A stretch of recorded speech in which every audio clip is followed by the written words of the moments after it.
오늘 말씀에 보면 세례 요한이라는 분이 나옵니다. 이 세례 요한은 예수님 오시기 전에 예수님의 오심을 예비했던 선지자이지요. 이 세례 요한은 굉장히 정의로운 사람이었습니다. 그 당시 헤롯이라는 분봉왕이 있었는데 이 사람이 아주 굉장히 불의한 사람이었습니다.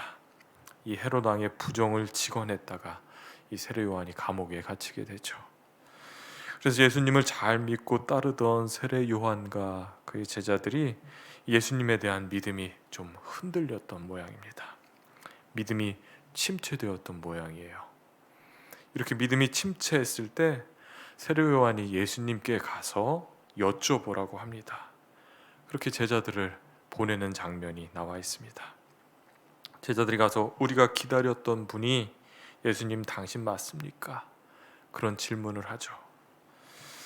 이 질문에 예수님은 이사야 61장의 말씀을 인용하셔서 그렇게 예언된 대로 내가 지금 그 일을 행하고 있지 않느냐, 그리고 덧붙이며 이렇게 나로 말미암아 실족하지 않으냐 하는 사람은 복이 있도다, 이렇게 말씀하십니다.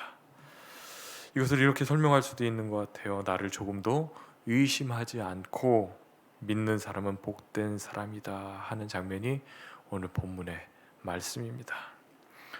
오늘 말씀을 묵상하며 이 세례 요한이 예수님께 물었던 질문, 이 질문이 우리에게도 정말 중요한 질문이 아닌가 생각해 보게 되었습니다. 예수님을 향해서 당신이 우리가 기다리던 그 구세주가 맞습니까? 라고 하는 질문입니다.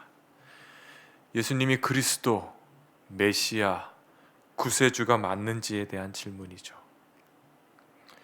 우리가 신앙의 길을 걸어가며 이 예수님이 나의 구주가 맞나? 라는 질문, 정말로 예수님이 나의 구세주이신가? 라고 하는 질문을 우리가 스스로 질문을 우리에게 던져야 됩니다. 왜냐하면 예수님과의 관계가 우리 인생에서 가장 중요한 문제이기 때문인 줄 믿습니다. 예수님과 나와의 관계가 어떠한가? 예수님이 정말로 나의 구세주이신가 아닌가? 이 문제보다 더 중요한 문제는 없고요, 이것보다 더 우선시되는 문제는 없다는 것이 성경의 가르침입니다. 마치 첫 단추와 같은 것 같아요. 첫 단추를 잘못 깨면 그 다음 단추들이 다 틀어지게 되어 있죠. 첫 단추를 바르게 껴야 모든 단추가 이렇게 온전히 껴지는 것처럼 예수님과 우리의 관계는 우리 인생의 첫 단추와 같은 것입니다. 주님이 우리 삶의 중심, 우리의 삶의 진정한 구세주가 되실 때 우리의 삶이 주님을 따르는 참되고 복된 인생이 되는 줄 믿습니다. 예수님이 나에겐 누구신가? 이 질문에 대한 답을 가지고 신앙의 길을 걸어가는 저와 여러분 되시기를 주님의 이름으로 축원합니다. 이 질문을 통해 우리가 알 수 있는 사실이 하나 있습니다. 22절에 기록되어 있듯이 예수께서 대답하여 이르시되, 이렇게라고 말씀하시면서 이사야 말씀을 인용하여 예수님이 친절하게 대답해 주시죠. 대답해 주시는 분, 그분이 우리가 믿는 예수님이신 줄 믿습니다. 주님을 찾는 사람들이 주님을 찾게 될 줄 믿습니다. 구하면 구하게 될 줄 믿습니다. 두드리면 열리게 될 줄 믿습니다. 이것이 주님의 약속입니다. 주님을 신뢰하며 물으며 주님과 더 깊은 관계를 맺는 저와 여러분 되시기를 주님의 이름으로 축원합니다. 신앙의 길을 걸어가다 보면 믿음이 가라앉을 때가 있습니다. 믿음이 침체될 때가 있죠. 특별히 삶의 곤고한 일을 만나면, 환난과 시험을 만나면 우리도 모르게 우리의 믿음이 침체되고 가라앉게 되어 있습니다. 세례 요한 감옥에 갇혔습니다. 공의를 선포했다 감옥에 들어가게 되었죠.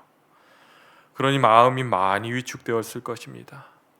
그것을 본 제자들도 마찬가지일 것입니다. 이렇듯 우리의 삶 속에는 이해할 수 없는 고난이 찾아올 때 있습니다.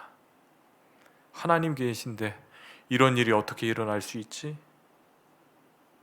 이런 것을 신학적으로 설명을 하면 신정론이라고 합니다. 신정론. 하나님이 계시다면 왜 세상에 이런 부조리한 일들이 많이 일어날까? 그런 고민이 신정론의 주제입니다. 정말로 하나님이 계시다면, 정말로 공의로운 하나님이 계시다면 이 불의하고 부조리한 이 세상을 왜 그냥 내버려 두실까? 왜 이렇게 어처구니 없는 일이 일어날까? 하나님이 안 계신 거 아닐까라는 질문이죠. 왜 나에게 이런 고난을 주시는가? 이 질문에 대한 답은 우리는 알 수 없다는 것입니다. 하나님을 이해하는 우리의 이해는 늘 한계가 있습니다. 그러나 분명한 것은 하나님은 어떻게 해서든지 죄인을 구원하기 원하시는 사랑의 하나님이시라는 것입니다. 사랑의 하나님. 하나님은 우리가 알 수 없는 더 큰 계획을 가지고 계십니다. 우리의 짧은 생각을 가지고 하나님이 하시는 일을 판단하는 일은 어리석은 일이 될 수 있습니다. 우리 짧은 생각으로 하나님을 속단하지 말고 하나님의 선하심, 하나님의 의로우심을 온전히 이해하시고 깊이 하나님을 만날 수 있는, 또 신뢰할 수 있는 그런 믿음의 사람들이 되시기를 주님의 이름으로 축원합니다. 사순절을 보내고 있습니다.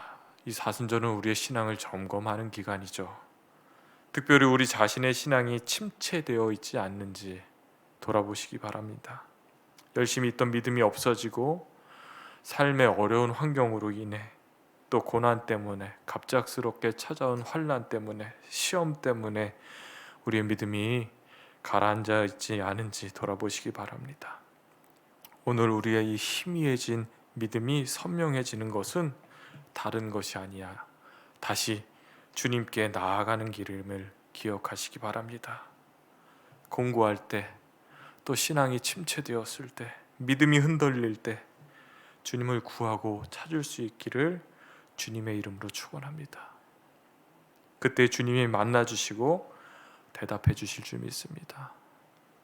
이 사순절의 회개함으로 주님께 돌아가 우리 주님을 다시 만나셔서 우리의 믿음이 다시 회복되고 하나님과의 관계가 더 깊어지는 저와 여러분 되시기를 주님의 이름으로 축원합니다.